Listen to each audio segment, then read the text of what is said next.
Rajkamal films international உலக நாயகன் கமலஹாசன் வழங்கும் சிவகார்த்திகேயன் நடிக்கும் அமரன் 31 அக்டோபர் தீபாவளி முதல் உலகமெங்கும். Jayachandran Gold and Diamonds, now at Palikatnai.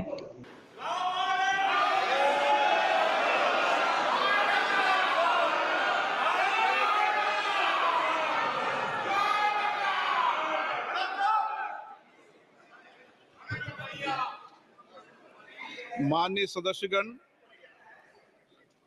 मुझे अपनी ओर से तथा सदन के माननीय सदस्यों की ओर से अंतर संसदीय संघ आईपीयू की प्रेसिडेंट और तंजानिया संयुक्त गणराज्य की नेशनल असेंबली की अध्यक्ष माननीय डॉक्टर तुलिया एक्सन का स्वागत करते हुए अत्यंत प्रसन्नता हो रही है। वे हमारी सम्मानित अतिथि के रूप में भारत की आधिकारिक यात्रा पर आई है। यह हमारे लिए खुशी की बात है कि डॉक्टर एक्सन बजट सत्र को देखने के लिए यहाँ उपस्थित है। माननीय डॉक्टर तुलिया एक्सन शुक्रवार दिनांक 19 जुलाई 2024 को भारत पहुंची। उन्होंने 21 जुलाई 2024 को आगरा का भ्रमण किया और उस समय वह विशेष बॉक्स में आसीन है। हम भारत में उनके सुखद और सफल प्रवास की कामना करते हैं। हम अंतर संसदीय संघ के प्रेसिडेंट के रूप में उनकी भूमिका के लिए सफलता की भी कामना करते हैं। उनके माध्यम से हम तंजानिया गणराज्य की संसद के सदस्यों, तंजानिया की सरकार तथा वहां की मित्र जनता को बधाई और शुभकामनाएं देते हैं। माननीय सदस्यगण, जैसा कि आपको समाचार भाग 2 के माध्यम से पहले ही सूचित किया जा चुका है कि माननीय वित्त मंत्री जी के बजट भाषण की प्रतियां हार्ड कॉपी के रूप में उपलब्ध कराई जाएगी। अतः बजट प्रस्तुत हो जाने के पश्चात माननीय सदस्य कृपया बजट भाषण की अपनी अपनी प्रति प्रकाशन काउंटर से प्राप्त कर लें। आपको ये भी सूचित किया जाता है कि माननीय मंत्री द्वारा बजट प्रस्तुत किए जाने के पश्चात बजट की प्रतियां आपको मेंबर्स पोर्टल के माध्यम से भी उपलब्ध करा दी जाएगी। माननीय वित्त मंत्री Shrimati Nirmala Sitharaman.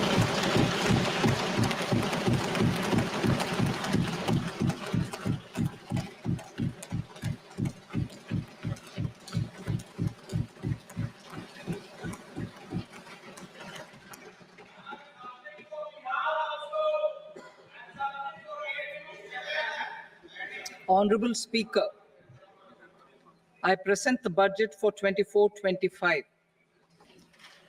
Introduction. The people of India have reposed their faith in the government led by Honorable Prime Minister Shri Narendra Modi and re-elected it for a historic third term under his leadership.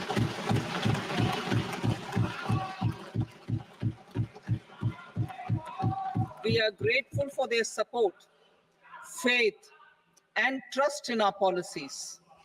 We are determined to ensure that all Indians, regardless of religion, caste, gender, and age, make substantial progress in realizing their life goals and aspirations.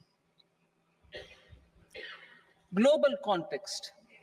The global economy, while performing better than expected, is still in the grip of policy uncertainties. Elevated asset prices, political uncertainties, and shipping disruptions continue to pose significant downside risks for growth and upside risks to inflation. In this context, India's economic growth continues to be the shining exception and will remain so in the years ahead.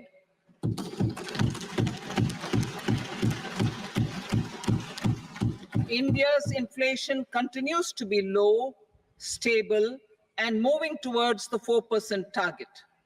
Core inflation, that is non-food and non-fuel, currently is 3.1%. Steps are being taken to ensure supplies of perishable goods reach markets adequately. Interim budget. As mentioned in the interim budget, we need to focus on four major castes, namely the Garib, Mahilaye, Yuva, and Annadata, the poor, women, youth, and the farmer. For Annadata, we announced higher minimum support prices a month ago for all major crops, delivering on the promise of at least a 50% margin over costs. Pradhan Mantri Garib Kalyan Anna Yojana was extended for 5 years, benefiting more than 80 crore people. Administrative actions for approval and implementation of various schemes announced in the interim budget are well underway. The required allocations have been made. Budget theme. Turning attention to the full year and beyond in this budget, we particularly focus on employment, skilling, MSMEs, and the middle class. I'm happy to announce the Prime Minister's package of 5 schemes and initiatives to facilitate employment, skilling, and other opportunities for 4.1 crore youth over a 5-year period, with a central outlay of 2 lakh crore rupees. I will speak about them shortly, while more details may be seen in the annexure. This year, I've made a provision of 1.48 lakh rupees, 1.48 lakh crore rupees for education, employment, and skilling. Budget priorities. The people have given a unique opportunity to our government to take the country on the path of strong development and an all-round prosperity. In the interim budget, we promised to present a detailed roadmap for our pursuit of Vikasit Bharat. In line with the strategy set out in the interim budget, this budget envisages sustained efforts on the following 9 priorities for generating ample opportunities for all. Number 1, productivity and resilience in agriculture. Number 2, employment and skilling. Number 3, inclusive human resource development and social justice. 4, manufacturing and services. 5, urban development. 6, energy security. 7, infrastructure. 8, innovation, research and development. And 9, next generation reforms. Subsequent budgets will build on these and add more priorities and actions. A more detailed formulation will be carried out as part of the economic policy framework, about which I will speak later in this speech. This budget details some of the specific actions to be initiated in the current year towards fulfillment of these priorities, with potential for transformative changes. The budget also covers some of the previously made announcements with intent to strengthen them and step up their implementation for expediting our journey towards the goal of Vikasit Bharat. Priority 1, productivity and resilience in agriculture. Transforming agricultural research. Our government will undertake a comprehensive review of the agricultural research setup to bring the focus on raising productivity and developing climate resilient varieties. Funding will be provided in challenge mode, including to the private sector. Domain experts, both from the government and outside, will oversee the conduct of such research. Release of new varieties. New 109 high-yielding and climate-resilient varieties of 32 field and horticultural crops will be released for cultivation by farmers. Natural farming.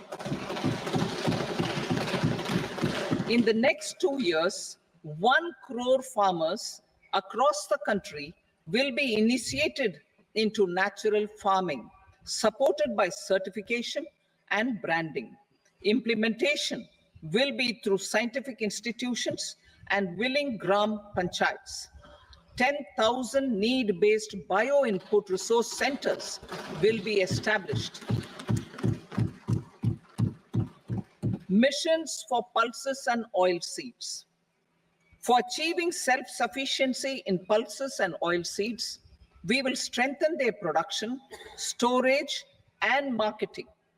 As announced in the interim budget, a strategy is being put in place to achieve Atmanirbharta for oilseeds such as mustard, groundnut, sesame, soybean, and sunflower. Vegetable production and supply chains.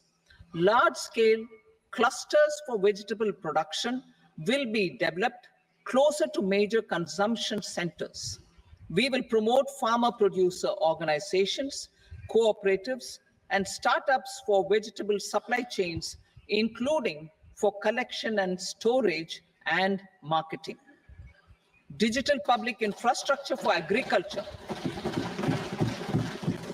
Buoyed by the success of the pilot project, our government, in partnership with the states, will facilitate the implementation of the digital public infrastructure in agriculture for coverage of farmers and their lands in 3 years. During this year, digital crop survey for Kharif using the DPI will be taken up in 400 districts. The details of 6 crore farmers and their lands will be brought into the farmer and land registries. Further, the issuance of Jan Samarth based Kisan credit cards will be enabled in 5 states. Shrimp production and export. Financial support for setting up a network of nucleus breeding centers for shrimp brood stocks will be provided. Financing for shrimp farming, processing, and export will be facilitated through NABARD. National cooperation policy. Our government will bring out a national cooperation policy for systematic, orderly, and all-round development of the cooperative sector, fast-tracking growth of rural economy and generation of employment opportunities on a large scale will be the policy goal. This year, I have made a provision of 1.52 lakh crore rupees for agriculture and allied sectors.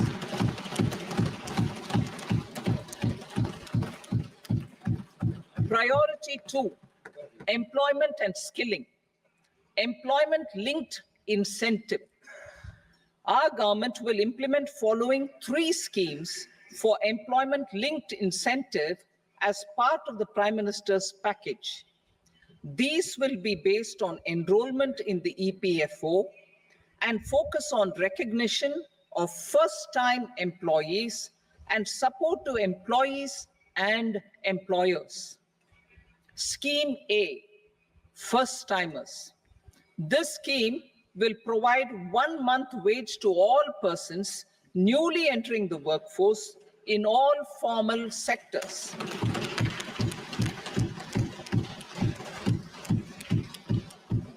Direct benefit transfer of 1 month's salary in 3 installments to first-time employees as registered in the EPFO will be up to 15,000 rupees. The eligibility limit will be a salary of 1 lakh per month. The scheme is expected to benefit 210 lakh youths.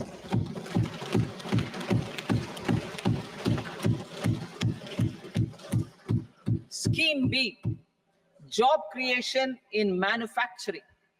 This scheme will incentivize additional employment in the manufacturing sector linked to the employment of first-time employees. An incentive will be provided at specified scale directly both to the employee and the employer with respect to their EPFO contribution in the first 4 years of employment. The scheme is expected to benefit 30 lakh youth entering employment and their employers.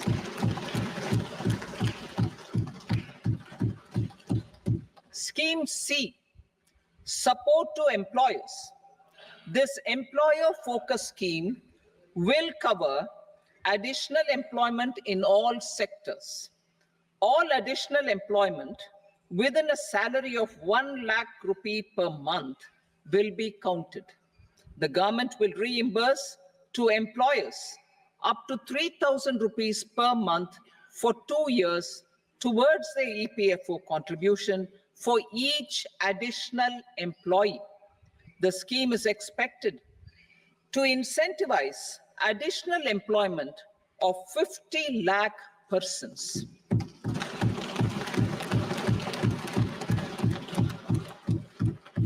Participation of women in the workforce.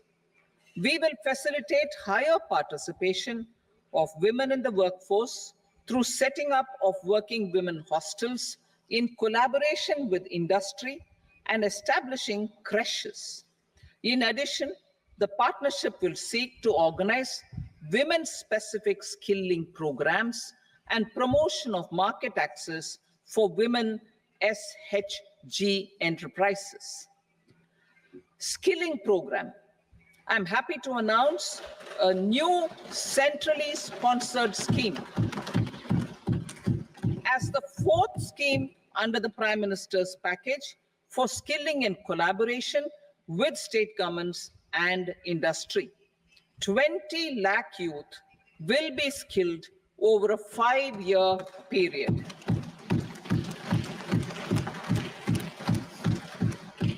One 1,000 industrial training institutes will be upgraded in hub and spoke arrangements with outcome orientation.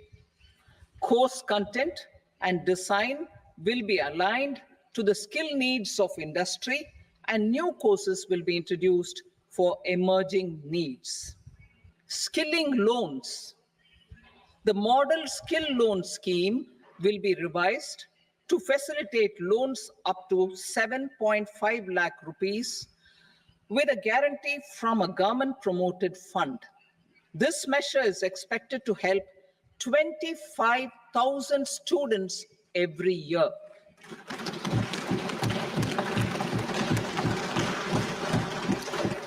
Education loans. For helping our youth who have not been eligible for any benefit under government schemes and policies, I'm happy to announce a financial support for loans up to 10 lakh rupees for higher education in domestic institutions.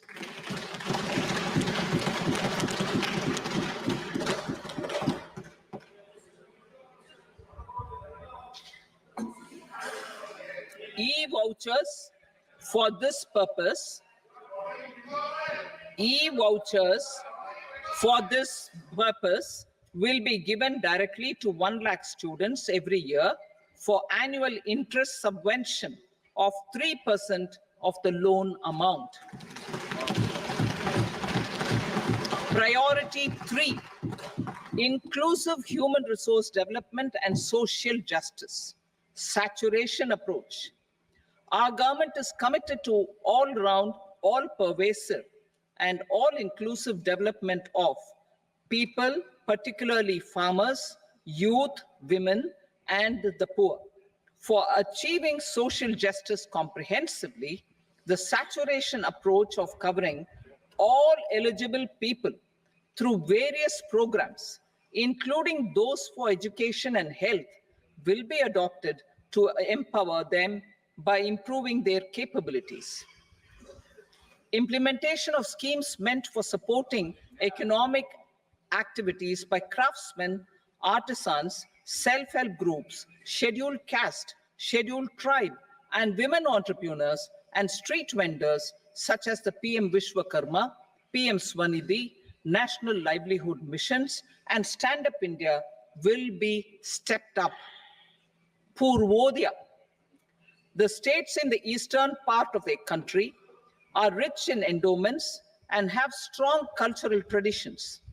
We will formulate a plan, Purvodaya, for the all-round development of the eastern region of the country, covering Bihar, Jharkhand, West Bengal, Odisha, and Andhra Pradesh. This will cover human resource development, infrastructure, and generation of economic opportunities to make the region an engine to attain Vikasit Bharat. On the Amritsar-Kolkata Industrial Corridor, we will support development of an industrial node at Gaya. This corridor will catalyze industrial development of the eastern region. The industrial node at Gaya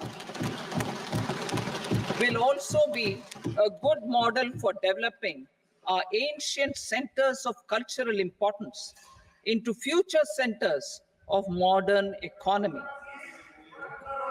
This model shall showcase Vikas B, Virasat B in our growth trajectory. We will also support development of road connectivity projects, namely 1. Patna Purnia Expressway, 2. Buxar Bhagalpur Expressway, 3. Bodh Gaya, Rajgir, Vaishali, and Darbhanga spurs, and 4. Additional 2-lane bridge over River Ganga at Buxar at a total cost of 26,000 crore rupees.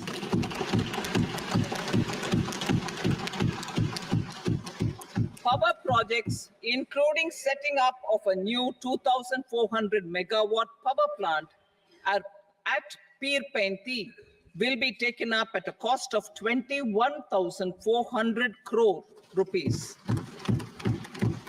New airports, medical colleges, and sports infrastructure in Bihar will be constructed. An additional allocation to support capital investments will be provided. The requests of Bihar government for external assistance from multilateral development banks will be expedited.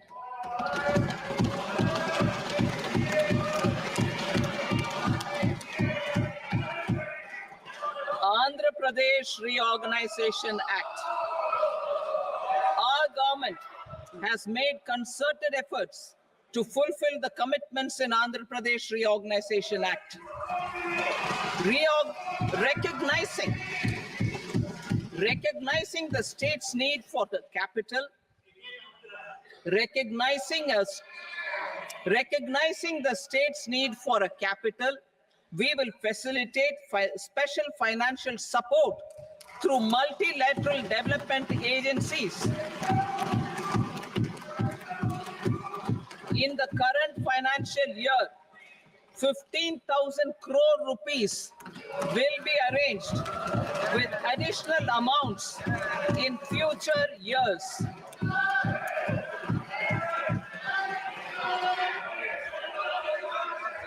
Our government is fully committed to financing and early completion of the Polavaram irrigation project, which is the lifeline for Andhra Pradesh and its farmers. This will facilitate our country's food security as well. Under the Act,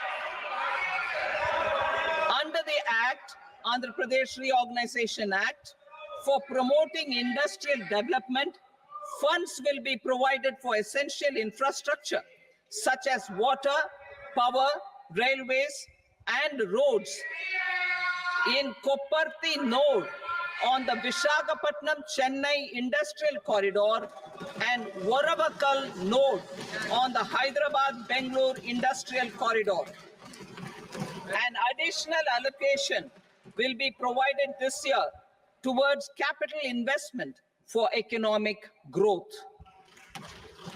Grants for backward regions of Rayalaseema, Prakasham, North Coastal Andhra, as stated in the Act, will be provided. PM Awas Yojana. 3 crore additional houses under the PM Awas Yojana in rural and urban areas in the country have been announced, for which the necessary allocations are being made. Women-led development. For promoting women-led development, the budget carries an allocation of more than 3 lakh crore for schemes benefiting women and girls. This signals our government's commitment for enhancing women's role in economic development. Pradhan Mantri Janjatiya Unnat Gram Abhiyan. For improving the socio-economic condition of tribal communities, we will launch the Pradhan Mantri Janjatiya Unnat Gram Abhiyan by adopting saturation coverage for tribal families in tribal majority villages and aspirational districts.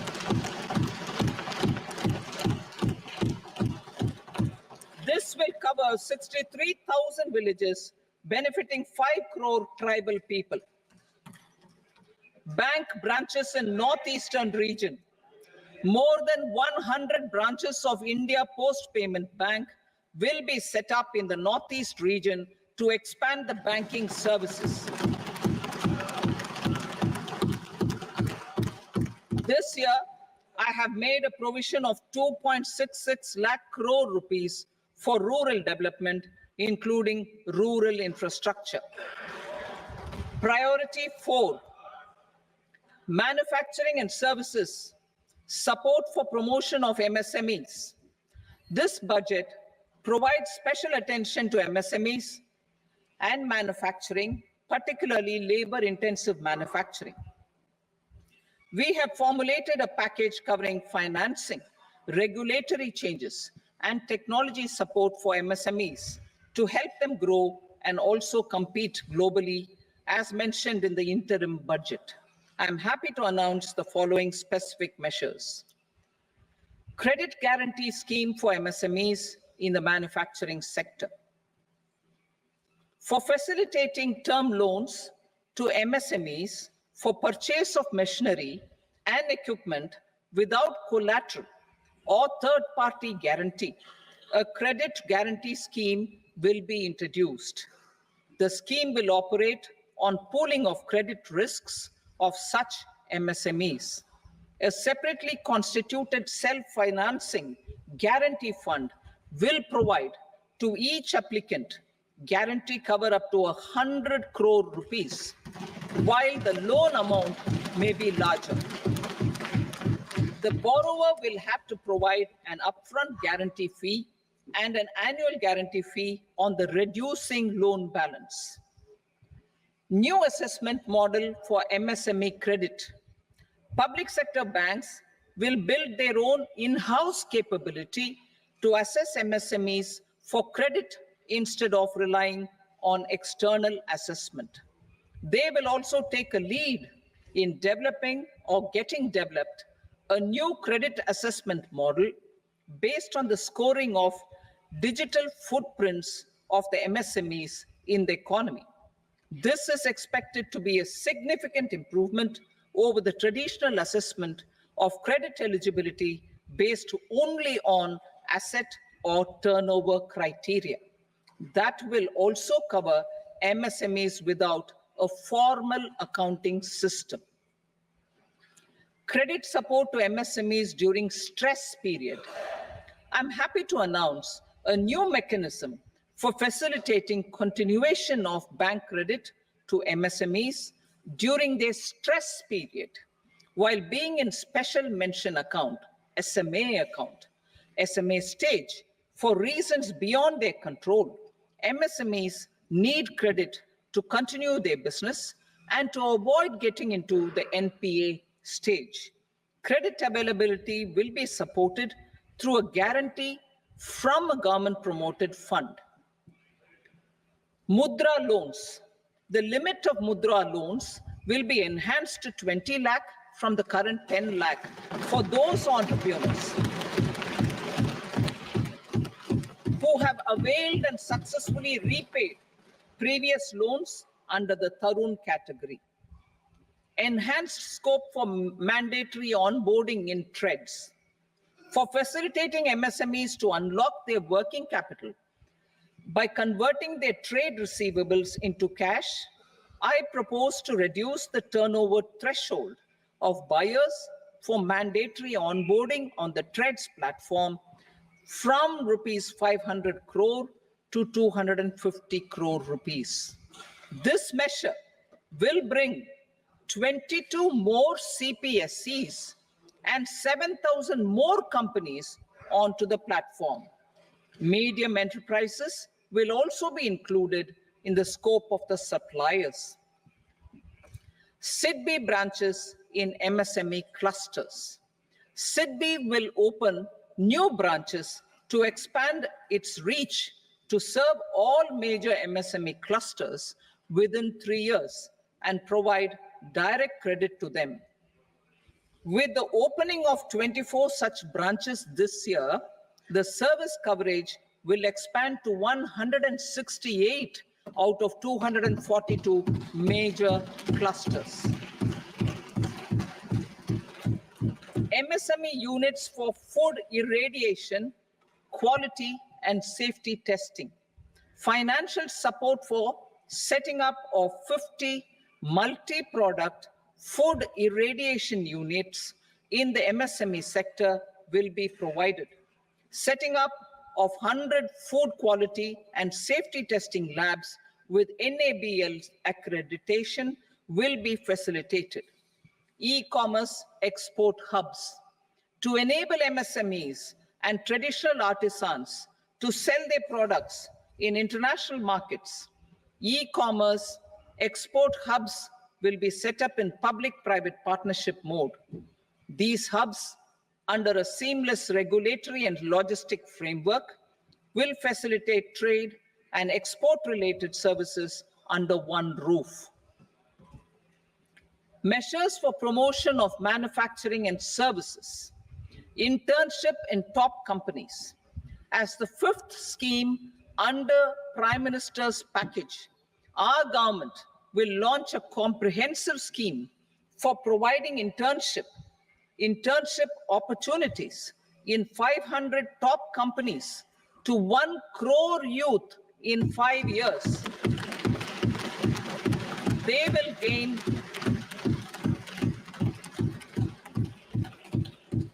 will gain exposure for 12 months to real-life business environment, varied professions, and employment opportunities. An internship allowance of 5,000 per month, 5,000 rupees per month, along with a one-time assistance of 6,000 rupees will be provided. Companies will be expected to bear the training cost and 10% of their internship cost from their CSR funds. Industrial parks.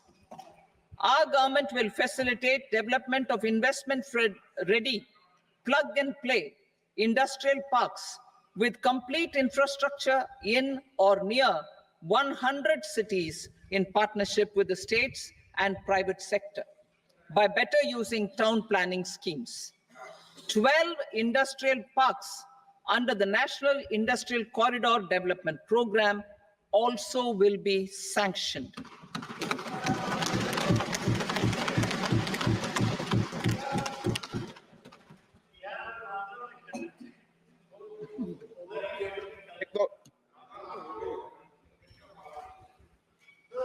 Veggie मेरे को no please बैठिए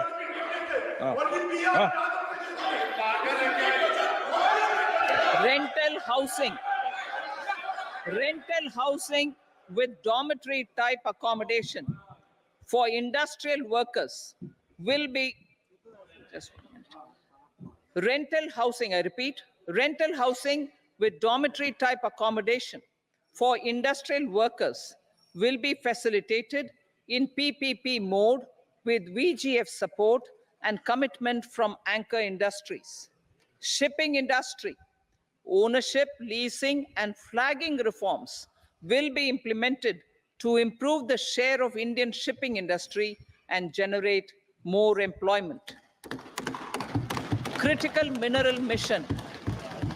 We will set up a critical mineral mission for domestic production, recycling of critical minerals, and overseas acquisition of critical mineral assets. Its mandate will include technology development, skilled workforce, extended producer responsibility framework, and a suitable financing mechanism. Offshore mining of minerals. Our government will launch the auction of the first tranche of offshore blocks for mining, building on the exploration already carried out. Digital public infrastructure applications. Turning to the services sector, I propose development of DPI applications at population scale for productivity gains, business opportunities, and innovation by the private sector. These are planned in the areas of credit, e-commerce, education, health, law and justice, logistics, MSME service delivery, and urban governance. Integrated technology platform for IBC ecosystem. An integrated technology platform will be set up for improving the outcomes under the Insolvency Bankruptcy Code for achieving consistency, transparency, timely processing, and better oversight for all stakeholders. Voluntary closure of LLPs. The services of the Center for Processing Accelerated Corporate Exit, CPACE, will be extended for voluntary closure of LLPs to reduce the closure times. National Company Law Tribunals. The IBC has resolved more than 1,000 companies, resulting in direct recovery of 3.3 lakh crore to creditors. 3.3 lakh crore rupees to creditors. In addition, 28,000 cases involving over 10 lakh crore rupees have been disposed of even prior to admission. Appropriate changes to the IBC, reforms and strengthening of the tribunal and appellate tribunals will be initiated to speed up insolvency resolution. Additional tribunals will be established. Out of those, some will be notified to decide cases exclusively under the Companies Act. Debt recovery. Steps for reforming and strengthening debt recovery tribunals will be taken. Additional tribunals will be established to speed up recovery. Priority 5, urban development. Cities as growth hubs. Working with states, our government will facilitate development of cities as growth hubs. This will be achieved through economic and transit planning and orderly development of peri-urban areas utilizing town planning schemes. Creative redevelopment of cities. For creative brownfield redevelopment of existing cities with a transformative impact, our government will formulate a framework for enabling policies, market-based mechanisms, and regulation. Transit-oriented development. Transit-oriented development plans for 14 large cities with a population above 30 lakh will be formulated, along with an implementation and financing strategy. Urban housing. Under the PM Awas Yojana, Urban 2.0, housing needs of 1 crore urban poor and middle-class families will be addressed with an investment of 10 lakh crore rupees. This will include the central assistance of 2.2 lakh crore rupees in the next 5 years. A provision of interest subsidy to facilitate loans at affordable rates is also envisaged. In addition, enabling policies and regulations for efficient and transparent rental housing markets with enhanced availability will also be put in place. Water supply and sanitation. In partnership with state governments and multilateral development banks, we will promote water supply, sewage treatments, and solid waste management projects and services for 100 large cities through bankable projects. These projects will also envisage use of treated water for irrigation and filling up of tanks in nearby areas. Street markets. Building on the success of PM Swanidhi scheme in transforming the lives of street vendors, our government envisions a scheme to support each year over the next 5 years the development of 100 weekly hearts or street food hubs in select cities. Stamp duty. We will encourage states which continue to charge high stamp duty to moderate the rates for all and also consider further lowering duties for properties purchased by women. This reform will be made an essential component of urban development schemes. Priority 6, energy security, energy transition. In the interim budget, I had announced our strategy to sustain high and more resource-efficient economic growth, along with the energy security in terms of availability, accessibility, and affordability. We will bring out a policy document on appropriate energy transition pathways that balances the imperatives of employment, growth, and environmental sustainability. PM Surya Ghar Muft Bijli Yojana. PM Surya Ghar Muft Bijli Yojana. In line with the announcement in the interim budget,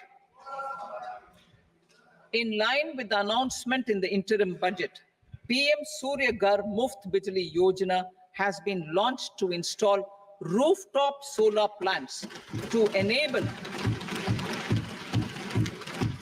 1 crore households obtain free electricity up to 300 units every month. The scheme has generated remarkable response with more than 1.28 crore registrations and 14 lakh applications, and we will further encourage it. Pumped storage policy.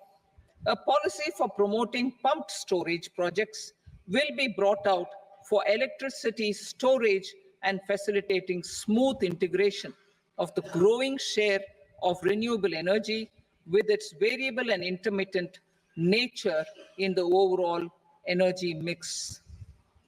Research and development of small and modular nuclear reactors.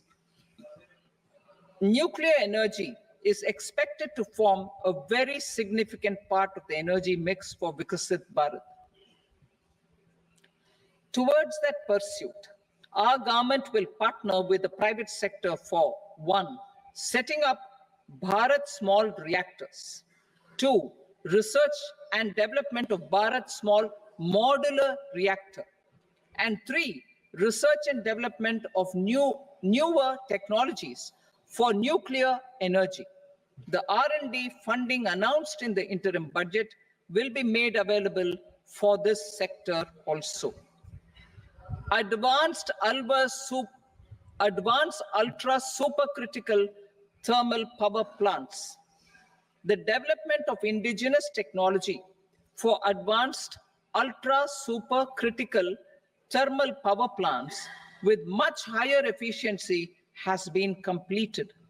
A joint venture between NTPC, and BHEL will set up a full-scale 800 megawatt commercial plant using AUSC technology.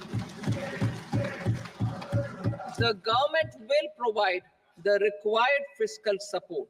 Moving forward, development of indigenous capacity for the production of high-grade steel and other advanced metallurgy materials for these plants will result in strong spin-off benefits for the economy. Roadmap for hard-to-abate industries. A roadmap for moving the hard-to-abate industries from energy efficiency targets to emission targets will be formulated. Appropriate regulations for transition of these industries from the current perform, achieve, and trade mode to Indian carbon market mode will be put in place. Support to traditional micro and small industries. An investment grade energy audit of traditional micro and small industries in 60 clusters, including brass and ceramic, will be facilitated. Financial support will be provided for shifting them to cleaner forms of energy and implementation of energy efficiency measures. The scheme will be replicated in another 100 clusters in the next phase. Priority 7, infrastructure investment by central government. Significant investment the central government has made over the years in building and improving infrastructure has had a strong multiplier effect on the economy. We will endeavor to maintain strong fiscal support for infrastructure over the next 5 years in conjunction with imperatives of other priorities and fiscal consolidation. This year, I have provided 11,11,111 crore rupees for capital expenditure. This would be 3.4% of our GDP. Infrastructure investment by state governments. We will encourage states to provide support of similar scale for infrastructure, subject to their development priorities. A provision of 1.5 lakh crore rupees for long-term interest-free loans have been made this year also to support the states in their resource allocation. Private investment in infrastructure. Investment in infrastructure by private sector will be promoted through viability gap funding and enabling policies and regulations. A market-based financing framework will be brought out. Pradhan Mantri Gram Sadak Yojana. Phase 4 of the PMGSY will be launched to provide all-weather connectivity to 25,000 rural habitations, which have become eligible in view of their population increase. Irrigation and flood mitigation. Bihar has frequently suffered from floods, many of them originating outside the country. Plans to build flood control structures in Nepal are yet to progress. Our government, through the Accelerated Irrigation Benefit Program and other sources, will provide financial support for projects with estimated cost of 11,500 crore rupees, such as the Kosi-Michi intra-state link and 20 other ongoing and new schemes, including barrages, river pollution abatement, and irrigation projects. In addition, survey and investigation of Kosi-related flood mitigation and irrigation projects will be undertaken. Assam grapples with floods every year by the Brahmaputra River and its tributaries. originating outside India. We will provide assistance to Assam for flood management and related projects.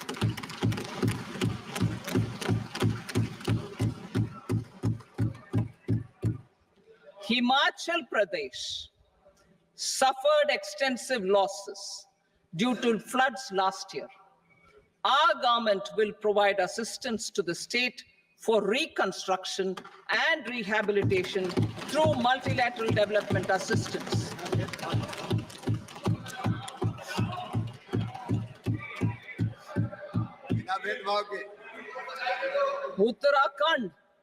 Uttarakhand too suffered losses due to cloudbursts and massive landslides. We will provide assistance to the state. Recently, Sikkim witnessed devastating flash floods and landslides that wreaked havoc across the state. Our government will provide assistance to the state. Tourism has always been a part of our civilization. Our efforts in positioning India as a global tourist destination will also create jobs, stimulate investments, and unlock economic opportunities for other sectors. In addition to the measures outlined in the interim budget, I propose the following measures. Vishnupad Temple at Gaya and Mahabodhi Temple at Bodh Gaya in Bihar are of immense spiritual significance. Comprehensive development of Vishnupad Temple corridor and Mahabodhi Temple corridor will be supported, modeled on the successful Kashi Vishwanath Temple corridor to transform them into world-class pilgrim and tourist destinations. Rajgir holds immense religious significance for Hindus, Buddhists, and Jains. The 20th Tirthankara Muniswarata temple in the Jain temple complex is ancient. The Saptarishi, or the 7 hot springs, form a warm water Brahmkund that is sacred. A comprehensive development initiative for Rajgir will be undertaken. Our government will support the development of Nalanda as a tourist center, besides reviving Nalanda University to its glorious stature.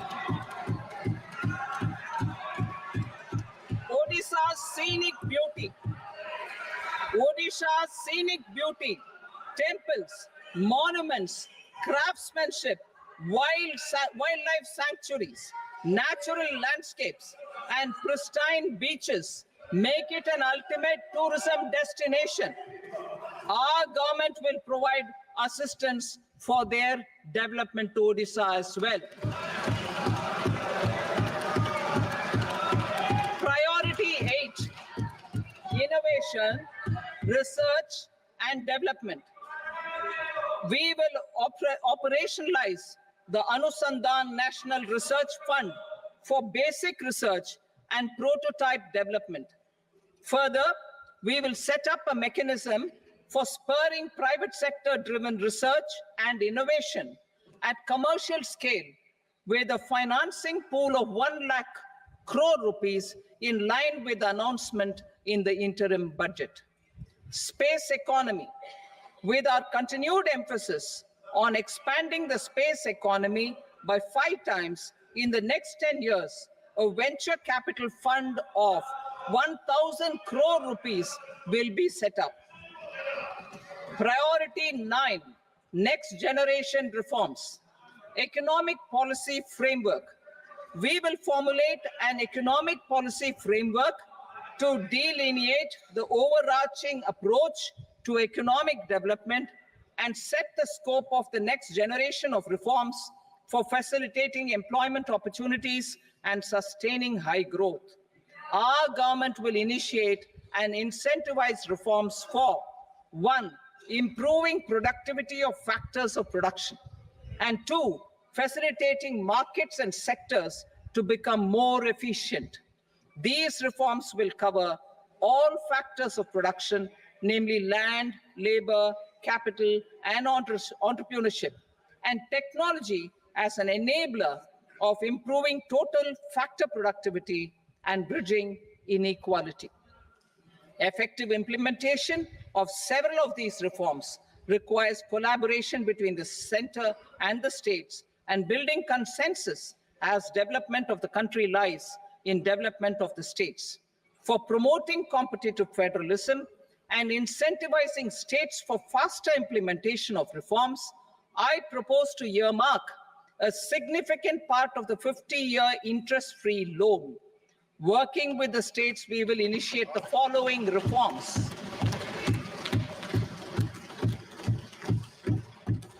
Land-related reforms and actions, both in the rural and urban areas, will cover land administration, will cover one, land administration, planning and management, and two, urban planning usage and building bylaws. These will be incentivized for completion within the next 3 years through appropriate fiscal support. Rural land-related actions. Rural land-related actions will include one, assignment of unique land parcel identification number, UL PIN, or Bhu Aadhaar for all lands. Two, digitization of cadastral maps. Three, survey of subdivisions, survey of map subdivisions as per current ownership. Four, establishment of land registry. And five, linking to the farmers registry. These actions will also facilitate credit flow and other agricultural services. Urban land-related actions. Land records in urban areas will be digitized with GIS mapping. An IT-based system for property record administration, updating, and tax administration will be established. These will also facilitate improving the financial position of urban local bodies. Labor-related reforms. Services to labor. Our government will facilitate the provision of a wide array of services to labor, including those for employment and skilling. A comprehensive integration of e-Shram portal with other portals will facilitate such one-stop solution. Open architecture databases for the rapidly changing labor market, skill requirements, and available job roles, and a mechanism to connect job aspirants with potential employers and skill providers will be covered in these services. Shram Suvidha and Samadhan portal. Shram Suvidha and Samadhan portal will be revamped to enhance ease of compliance for industry and trade. Capital and entrepreneurship related reforms, financial sector vision and strategy. For meeting financing needs of the economy, our government will bring out a financial sector vision and strategy document to prepare the sector in terms of size, capacity, and skills.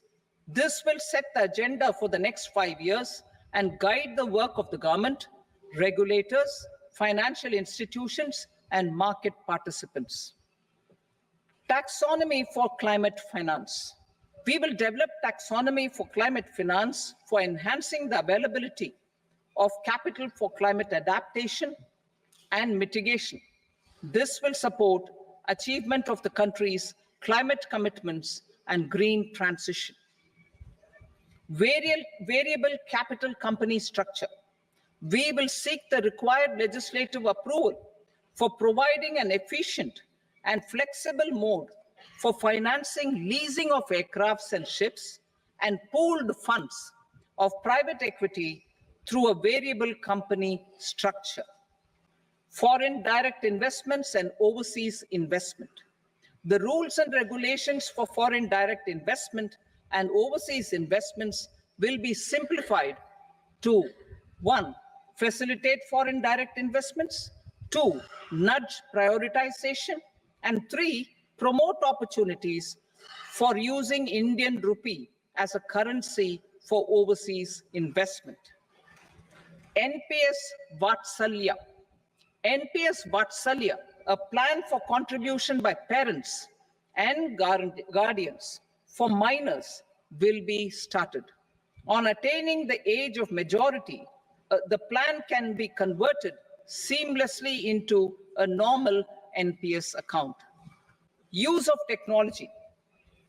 We have successfully used technology for improving productivity and bridging inequality in our economy during the past 10 years. Public investment in digital infrastructure and innovations by the private sector have helped in improving access of all citizens, particularly the common people, to market resources, education, health, and services. We will step up adoption of technology towards digitalization of the economy. Ease of doing business. For enhancing ease of doing business, we are already working on the Jan Vishwas Bill 2.0. Further, states will be incentivized for implementation of the business reforms, action plans, and digitalization. Data and statistics. For improving data governance, collection, processing, and management of data and statistics, different sectoral databases, including those established under the Digital India Mission, will be utilized with active use of technology tools. New pension scheme. The committee to review the NPS has made considerable progress in its work. I'm happy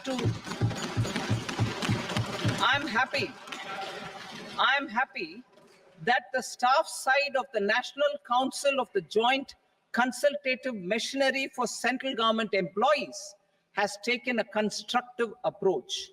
A solution will be evolved which addresses the relevant issues while maintaining fiscal prudence to protect the common citizens.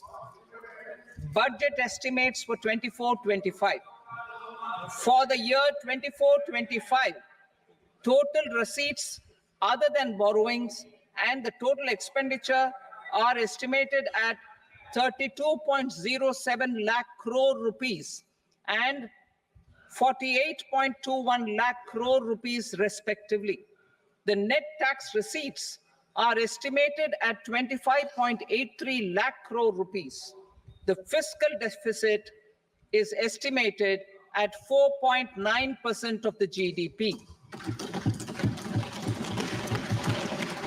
The gross and the net market borrowings through dated securities during 24-25 are estimated at 14.01 lakh crore rupees and 11.63 lakh crore rupees respectively. Both will be less than that in 23-24. The fiscal consolidation path announced by me in 2021 has served our economy very well, and we aim to reach the deficit below 4.5% next year. The government is committed to staying the course.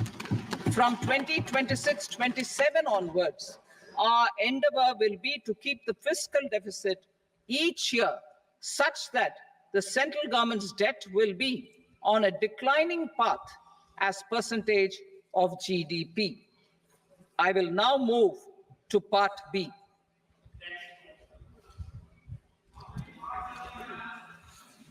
Indirect taxes.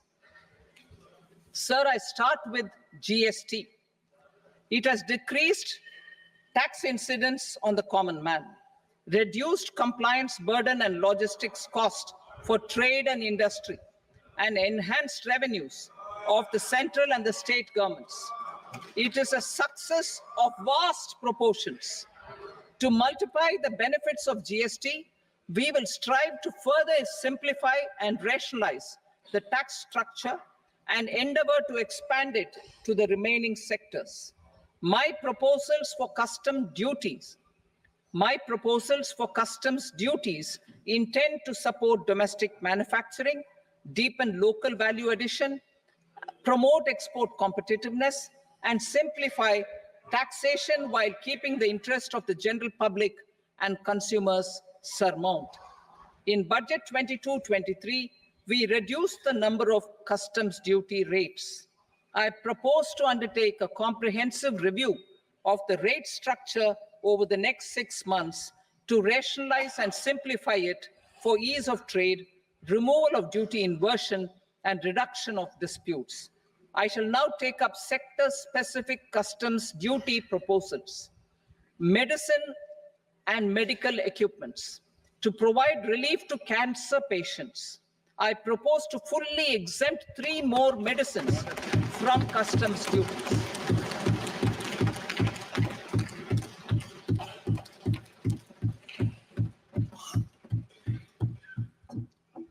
I also propose changes in the BCD on X-ray tubes and flat panel detectors for use in medical X-ray machines under the phased manufacturing program so as to synchronize them with the domestic capacity addition. Mobile phone and related parts. With a 3-fold increase in domestic production and almost a 100-fold jump in exports of mobile phones over the last 6 years, the Indian mobile industry has matured. In the interest of consumers, I now propose to reduce the BCD on mobile phone, mobile PCBA, and mobile charger to 15%. Critical minerals. Minerals such as lithium, copper, cobalt, and rare earth elements are critical for sectors like nuclear energy, renewable energy, space, defense, telecommunications, and high-tech electronics. I propose to fully exempt customs duties on 25 critical minerals and reduce BCD on 2 of them. This will provide a major fillip to the processing and refining of such minerals and help secure their availability for these strategic and important sectors. Solar energy. Energy transition is critical in the fight against climate change. To support energy transition, I propose to expand the list of exempted capital goods for use in the manufacture of solar cells and panels in the country. Further, in view of sufficient domestic manufacturing capacity of solar gas, glass, and tinned copper interconnect, I propose not to extend the exemption of custom duties provided to them. Marine products. India's seafood exports in the last financial year touched an all-time high of more than 60,000 crores of rupees. Frozen shrimp accounted for about 2/3 of these exports.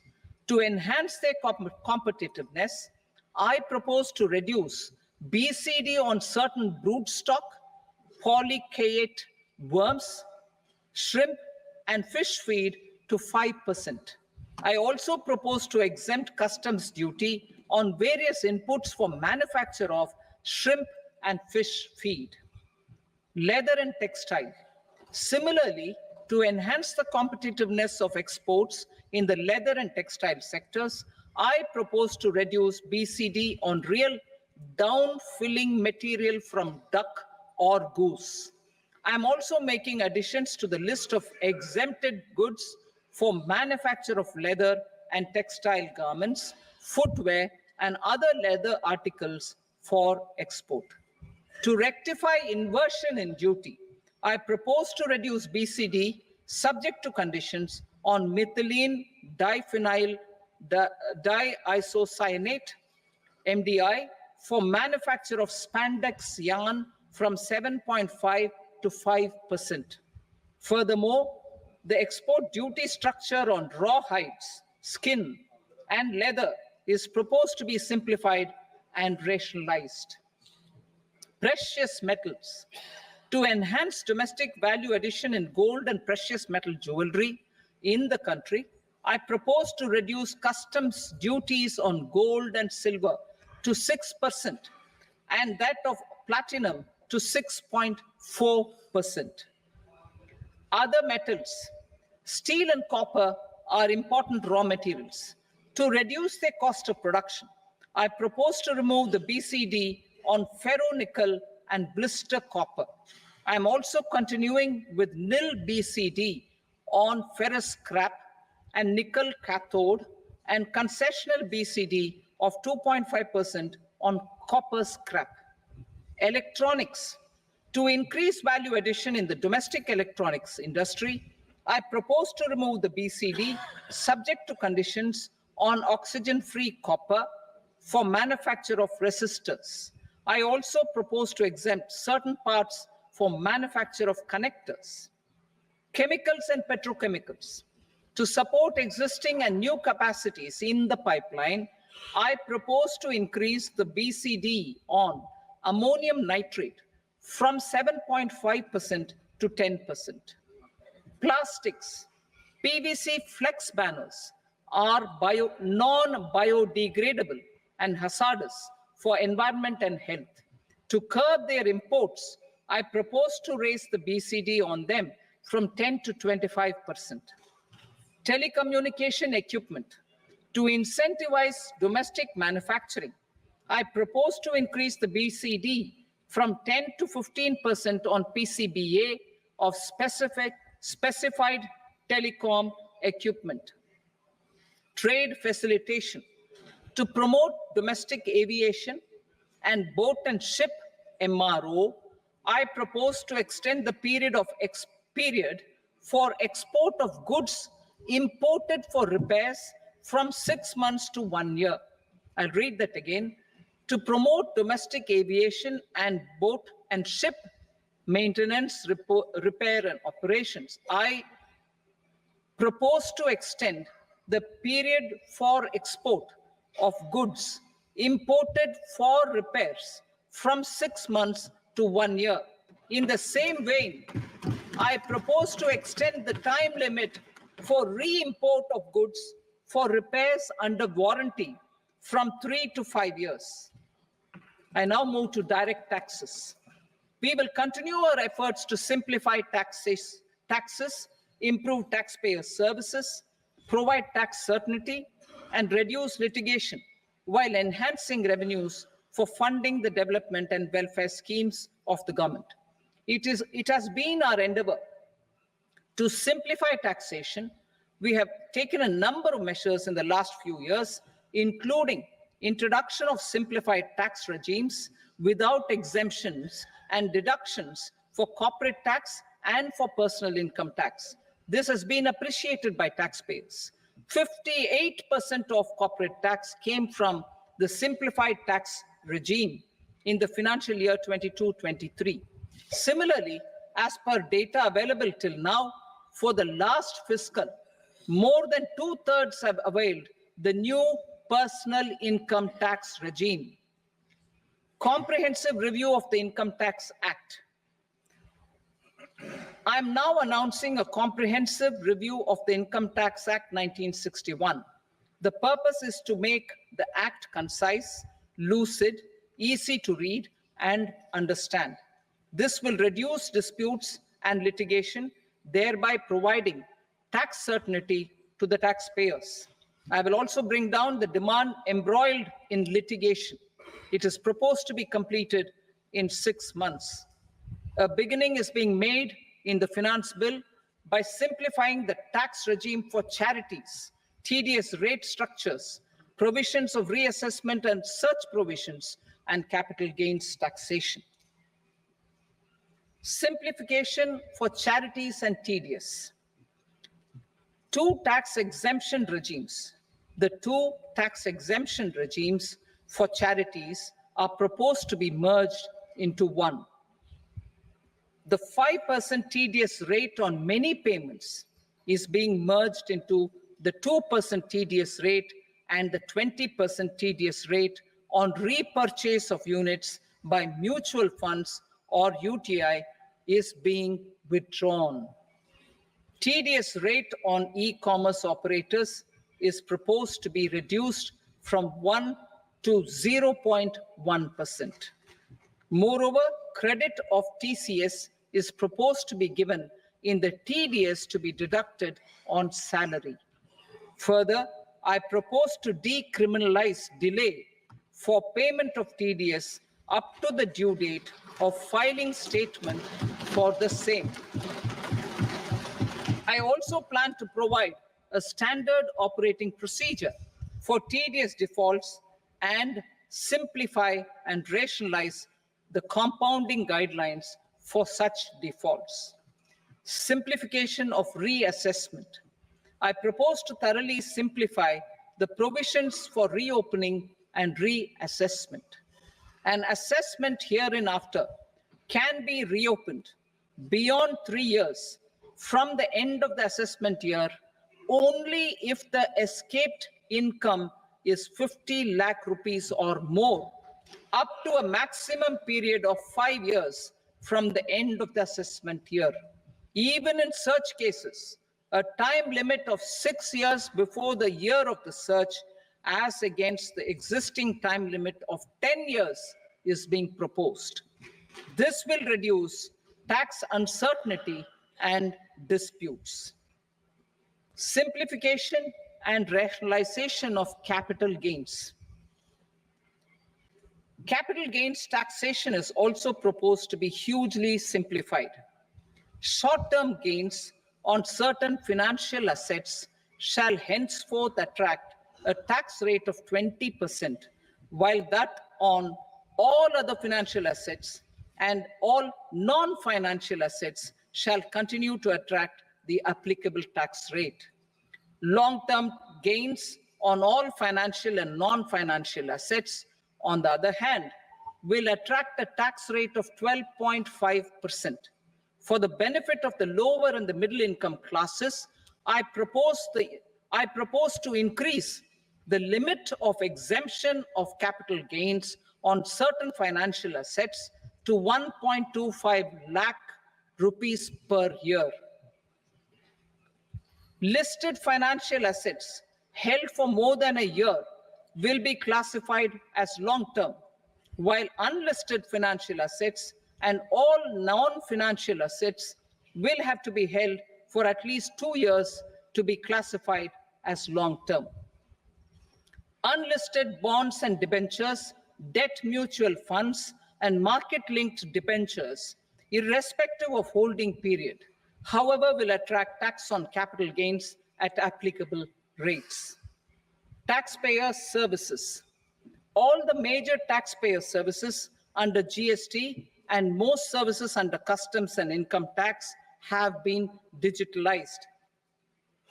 All remaining services of customs and income tax, including rectification and order giving effect to appellate orders, shall be digitalized and made paperless over the next 2 years. Litigation and appeals. While our concerted efforts to reduce pendency of appeals at various appellate fora are beginning to show good results, it will continue to engage our highest attention. To dispose of the backlog of first appeals, I plan to deploy more officers to hear and decide such appeals, especially those with large tax effect. For resolution of certain income tax disputes pending in appeal, I am also proposing Vivad Se Vishwas Scheme 2024. Further, I propose to increase monetary limits for filing appeals related to direct taxes, excise, and service tax in the tax tribunals, high courts, and Supreme Court to 60 lakh rupees, 2 crore rupees, and 5 crore respectively. With a view to reduce litigation and provide certainty in international taxation, we will expand the scope of safe harbor rules and make them more attractive. We will also streamline the transfer pricing assessment procedure. Employment and investment. I have a few proposals to promote investment and foster employment. First of all, to bolster the Indian startup ecosystem, boost the entrepreneurial spirit, and to support innovation, I propose to abolish the so-called angel tax for all classes of investors. Second, there is tremendous potential for cruise tourism in India. To give a fillip to this employment-generating industry, I am proposing a simpler tax regime for foreign shipping companies operating domestic cruises in the country. Third, India is a world leader in the diamond cutting and polishing industry, which employs a large number of skilled workers. To further promote the development of this sector, we would provide for safe harbor rates for foreign mining companies selling raw diamonds in the country. Fourth, to attract foreign capital for our development needs, I propose to reduce the corporate tax rate on foreign companies from 40 to 35%. Deepening the tax base. I have a couple of proposals for deepening the tax base.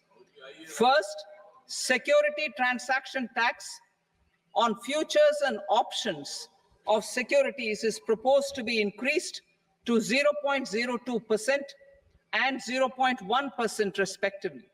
Second, for reasons of equity, I propose to tax income received on buyback of shares in the hands of recipients. Other proposals. To improve social security benefits, deduction of expenditure by employers towards NPS is proposed to be increased from 10 to 14% of the employee's salary. Similarly, deduction of this expenditure up to 14% of salary from the income of employees in private sector, public sector banks, and undertakings opting for the new tax regime is proposed to be provided. Indian professionals working in multinationals get ESOPs and invest in social security schemes and other movable assets abroad. Non-reporting of such small foreign assets has penal consequences under the Black Money Act. Such non-reporting of movable assets up to 20 lakh rupees is proposed to be depenalized. Other major proposals in the finance bill relate to withdrawal of equalization levy of 2%, expansion of tax benefits to certain funds and entities in IFSCs, and immunity from penalty and prosecution to Benamidar on full and true disclosure so as to improve conviction under the Benami Transaction Prohibition Act 1988. Personal income tax. Coming to personal income tax rates, I have two announcements to make for those opting for the new tax regime. First, the standard deduction for salaried employees is proposed to be increased from 50,000 to 75,000 rupees.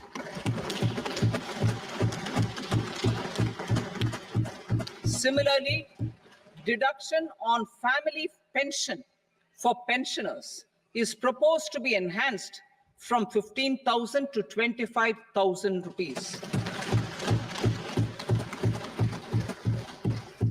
This will provide relief to about 4 crore salaried individuals and pensioners.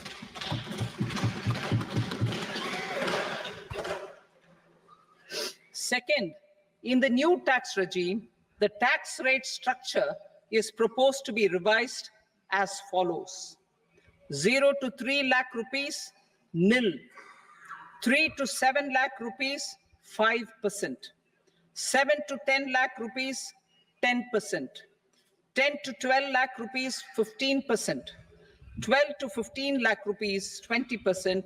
And above 15 lakh rupees, 30%. As a result of these changes, a salaried employee in the new tax regime stands to save up to 17,500 rupees in income tax.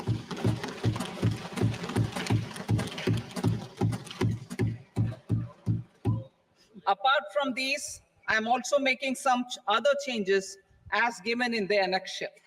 As a result of these proposals, revenue of about 37,000 crore, that is 29,000 crore in direct taxes and 8,000 crore in indirect taxes will be foregone, while revenue of about 30,000 crore rupees will be additionally mobilized.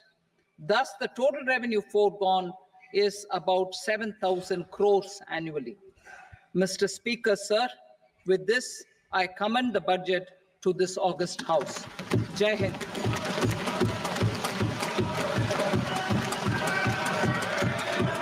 Item number 2. Item number 2.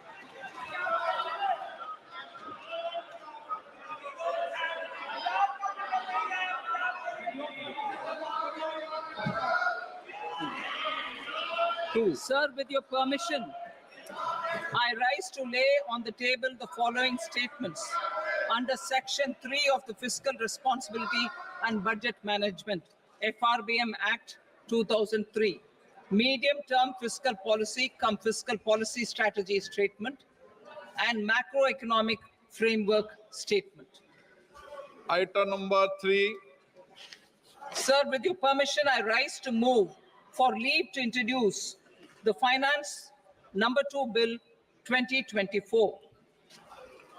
प्रश्न ये कि विधेयक को पुनर्स्थापित करने की अनुमति प्रदान की जाए। जो सदस्य इसके पक्ष में हाँ कहें, जो सदस्य विरोध में ना कहें। मेरे विचार में निर्णय हाँ वालों के पक्ष में अनुमति प्रदान की जाती है। माननीय मंत्री जी, अब विधेयक पुनर्स्थापित करें। Sir, I introduce the bill. Item number 4. The Union Territory of Jammu and Kashmir budget. Sir, I rise to present a statement, Hindi and English versions, of the estimated receipts and expenditure of the Union Territory of Jammu and Kashmir for the year 24-25. सभा की कार्रवाई कल बुधवार दिनांक 24 जुलाई 2024 को प्राप्त 11 बजे तक के लिए स्थगित की जाती है। ராஜ்கமல் பிலிம்ஸ் இன்டர்நேஷனல் உலகநாயகன் கமலஹாசன் வழங்கும் சிவகார்த்திகேயன் நடிக்கும் அமரன் 31 அக்டோபர் தீபாவளி முதல் உலகமெங்கும். Jayachandran Gold and Diamonds, now at Palikatnai. மின்னம்பலம்.com தமிழின் முதல் மொபைல் பத்திரிகை.